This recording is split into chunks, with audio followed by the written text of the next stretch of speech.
Пункт передержки бездомных собак строится в Усть-Майском районе. Его возводят в рамках двухмесячника по регулированию численности безнадзорных животных. В ближайшее время ожидается поступление специальных медикаментов, и бригада приступит к отлову бродячих собак. Тему продолжит Юрий Таюрский.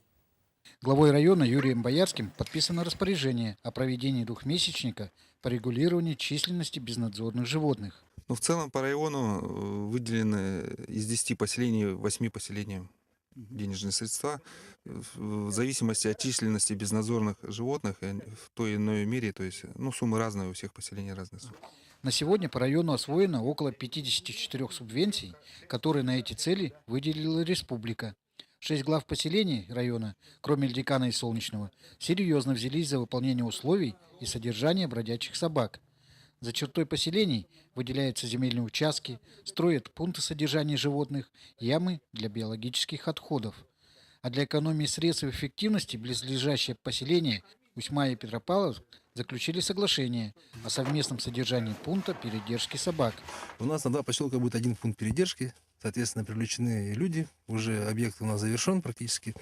И будет по поступлению, главное, вот этих медикаментов, необходимых для отлова, поскольку у нас отлов должен производиться гуманными методами, способами. Поэтому мы будем, пока ожидаем прибытия данных медикаментов. В ближайшее время ожидается поступление специальных медикаментов, и бригада предпринимателя Виталия Васильева приступит к отлову бродячих собак.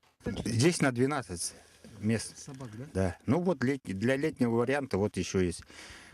Еще объем. Ясно, сетка рабица, Да, наверное. сетку натянем, да и все. Получается, еще лекарства нету, чтобы. Было бы лекарство, можно было бы уже ловить. Выполнение условий отлова и содержания бродячих животных в рамках закона, а это и строительство пунктов передержки, отлов и обязательное трехдневное их содержание и кормление – очень затратное мероприятие.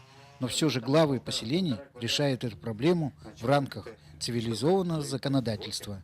Юрий Владимир Таюрский, Тимур Канаев, НВК Саха, Усть-Майский улус.